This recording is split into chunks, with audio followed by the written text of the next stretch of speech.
guddiga doorashooyinka Kenya ayaa ku dhawaaqay in William Ruto uu ku guuleystay doorashadii madaxweynaha Kenya ee maalmaha natiijadeeda la sugayay kadib markii uu helay 50.4% codadkii la dhiibtay wuxuuna ka guuleystay ninka muddada dheer raadinayay inuu kursigaas mar uun ku fariisto Raila Odinga oo helay 48.8%.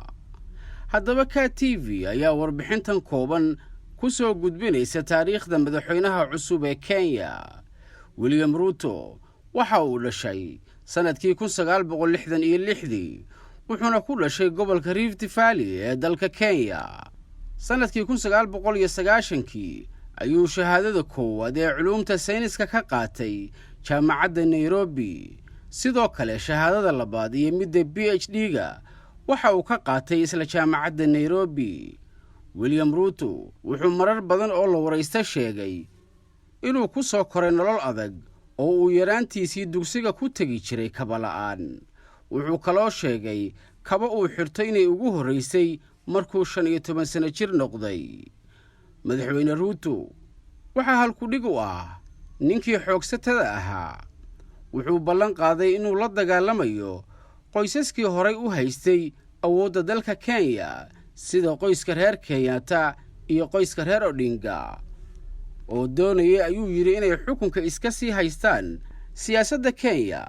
waxa uu ku soo biiray sanadkii 1992.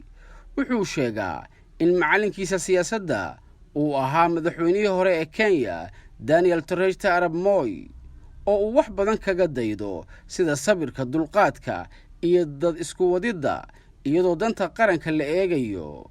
William Ruto sanadkii 1997 ayaa loo doortay xildhibaan ka tirsan baarlamaanka Kenya.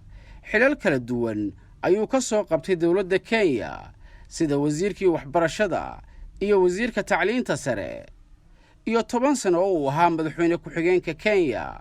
maantana William Ruto waxa uu noqday madaxweynaha cusub ee Kenya kadib markii uu helay 50.4% codadkii la dhiibtay.